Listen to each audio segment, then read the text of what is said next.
DN education अड्डा में आपका स्वागत है। आज के महत्वपूर्ण टॉपिक ज्योग्राफी से लिया गया है, जिसका नाम है वायुमंडल। विभिन्न प्रतियोगिता परीक्षा में इस अनेकों सवाल पूछे जाते हैं, जो निम्न है। आइए चलिए देखते हैं। सबसे पहले जानते हैं कि वायुमंडल क्या है। वायुमंडल क्या है।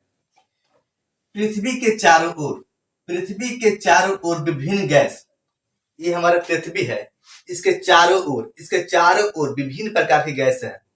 इनके चारों ओर विभिन्न गैस, धूलकण तथा जलवाष्प की आवरण पाई जाती है। पृथ्वी की चारों ओर विभिन्न प्रकार की गैस है तथा जो पृथ्वी से ऊपर हवा के द्वारा धूलकण जो ऊपर उड़कर जाते हैं तथा पृथ्वी पर बहुत ज्यादा मतलब कि पानी है, उससे जलवाष्प धीरे धीरे ऊपर से जाती है, नीचे से ऊपर की ओर जाती है।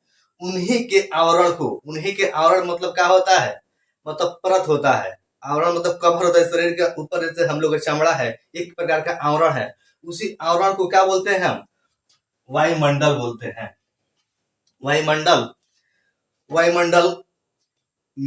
वायुमंडल के रहने का मतलब कि मुख्य कारण है गुरुत्वाकर्षण शक्ति।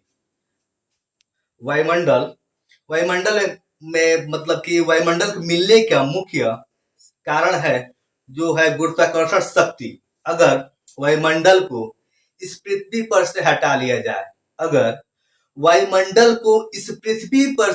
हटा लिया जाए, तो दिन की अवधि कम हो जाएगी। अगर पृथ्वी पर से वायुमंडल को हटा लिया जाए, तो दिन की अवधि कम हो जाएगी और रात की अवधि बहुत बड़ा बढ़ जाएगी और आसमान की रंग पूरा काला काला दिखने लगेगा। आसमान की रंग कैसा? पूरा काला काला दिखने लगेगा। फिर से, अगर पृथ्वी पर से मतलब कि वायुमंडल को हटा लिया जाए तो दिन की अवधि छोटा हो जाएगा और रात की अवधि बड़ा हो जाएगा और जो ऊपरी भाग पूरा काला काला दिखने लगेगा, यानी वायुमंडल काला काला दिखने लगेगा। गर्मी के दिनों में वायुमंडल की है ना, जो परत है जो ऊपर उठ जाती है और ठंडी के दिनों में धीरे धीरे थोड़ा कम हो जाती है। और वायुमंडल संवहन क्रिया के द्वारा धीरे धीरे गर्म होती है। वायुमंडल संवहन क्रिया के द्वारा गर्म होती है। वायुमंडल में आइए देखते हैं कौन कौन से प्रमुख गैस हैं। तो सबसे ज्यादा है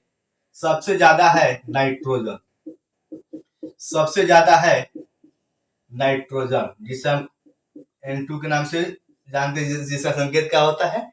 N2, जो है 78.08%। कितना है?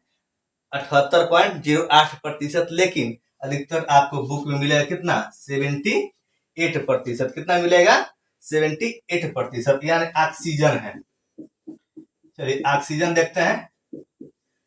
ऑक्सीजन आपको 20.93%, यानी आपको ऑक्सीजन कितना है? ऑक्सीजन है 20.93%। इसको किताब में आपको देखने के अधिकतर मिलेगा 21%। कितना? 21%। अब देखिए आर्गन गैस, जो कि एक अक्रिय गैस है। आर्गन गैस अब 0.93% होता है। बस इसको ध्यान रखने का मतलब ये है कि इसके पहले जो है 20 यानी 20 को हटा दीजिए, आपका ये 93 यहाँ उठ के आएगा। इसके पहले दशमलव, इसको 20 को दशमलव बदल दीजिए और ऐसा 93 यानी 93% हो गया। अब देखिए आगे कार्बन डाइऑक्साइड यानी CO2, कार्बन डाइऑक्साइड गैस, इसको फिर यहाँ देखिए 0.03%। इसको यानी 9 को हटा दीजिए, फिर इसको आप 3 को 3 लिख दीजिए। बस ये साधारण मतलब तरीका ऐसा है, होता नहीं है, मतलब अपने आप से बताए हैं, याद करने के मतलब रखने का तरीका बताया है। जो नाइट्रोजन है तो 78% होता है, और ऑक्सीजन है आपको इतना होता है 20.93% यानी 21% होता है, और आर्गन होता है 0.93%, और कार्बन डाइऑक्साइड होता है 0.03%। वायुमंडल को जो आइए देखते हैं, तो वायुमंडल कितने भागों में बांटा गया? 5 भागों में बांटा गया, विभिन्न भागों में 5 भागों में बांटा गया है। जो आइए देखते हैं, तो ये हमारा पृथ्वी हुआ, ये हमारा पृथ्वी हुआ। अब पृथ्वी की सतह से, जैसे हम लोग यहाँ है पृथ्वी पर, हम लोग सब लोग खड़ा है, पृथ्वी पर खड़ा है, इससे मतलब 5 परत में वायुमंडल को बांटा गया है। तो सबसे पहला परत यानी क्षोभ मंडल कहते हैं।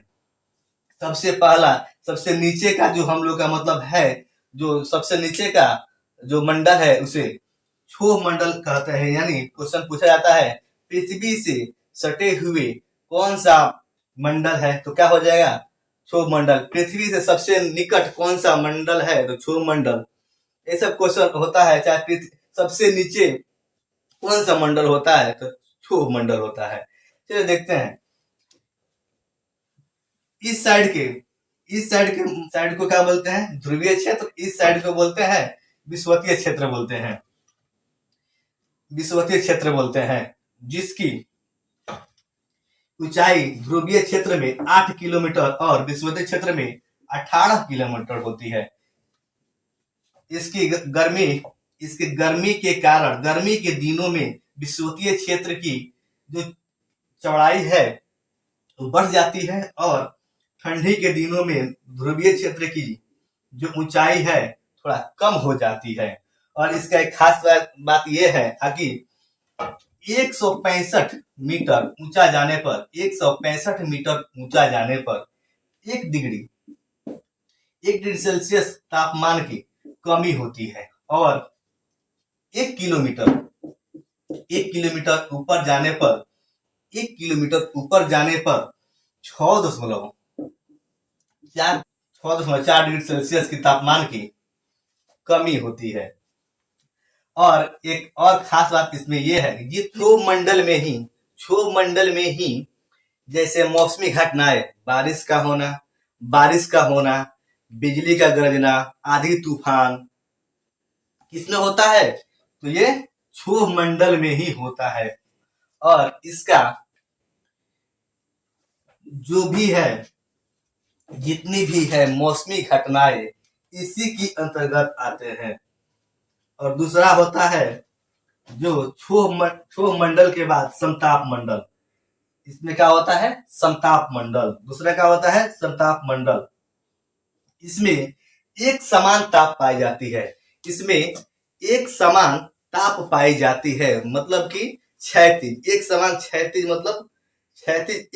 ताप पाई जाती है, जिसके कारण इसको सबसे उपयुक्त वायुयान यानी जहाज को उड़ाने के लिए सबसे उपयुक्त मंडल पाया गया है, मतलब कि जाना जाता है, क्योंकि इसमें एक समान ताप रहती है और हवा भी एकदम मतलब कि जितना चाहिए उतना रहता है, जिसके लिए सबसे आदर्श, सबसे उपयुक्त वायुयान यानी जहाज उड़ाने के लिए जाना जाता है। और एक विशेष बात है, इसमें ओजोन गैस की सबसे अधिक प्रधानता देखी जाती है। क्या है?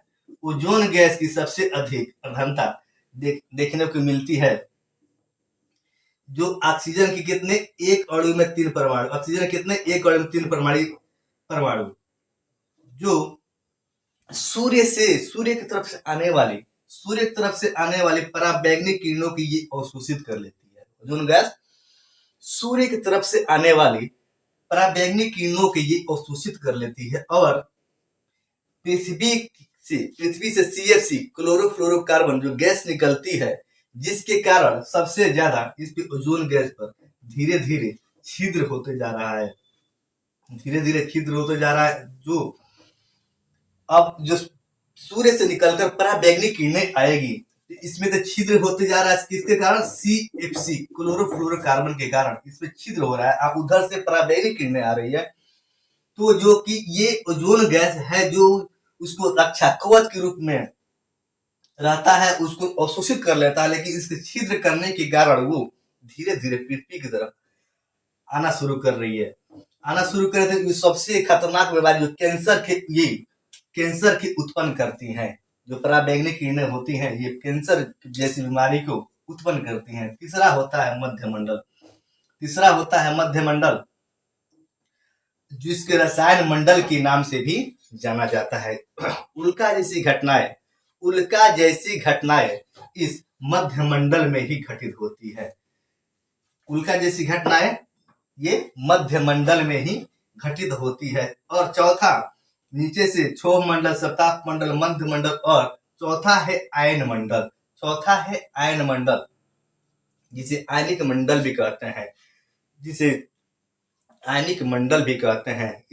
इस मंडल में रेडियो, टीवी यानी टेलीविजन, मोबाइल जो भी है, मतलब कि इस मंडल के अंतर्गत ये आते हैं। और बाहरी मंडल, इसमें विशेष वैज्ञानिकों का अभी मतलब कि जानकारी नहीं है, लेकिन इसमें सबसे ज्यादा अक्रिय गैसें की प्रधानता देखने को मिलती है।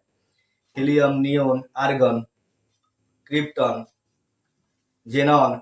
अब रेडॉन कहा जाए तो पृथ्वी के अंदर पाई जाती है, लेकिन ये 5 अक्रिय गैसों की संख्या कितनी होती है? 6 होती है। अक्रिय गैसों की संख्या कितनी होती है? 6 होती है।